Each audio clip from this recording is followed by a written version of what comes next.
BRS working president KTR తనయుడు హిమాంశు తన తాత కేసీఆర్ తో కలిసి వ్యవసాయ క్షేత్రంలో మొక్కలు నాటాడు.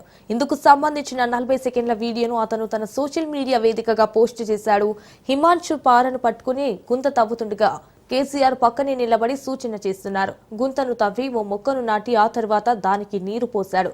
ఆ తర్వాత అదే పారతో చెట్టు నాటిన గుంతను మట్టితో నింపేశాడు. ఈ video learning from the best అని కేసీఆర్ ను ఉద్దేశించి క్యాప్షన్ ఇచ్చాడు.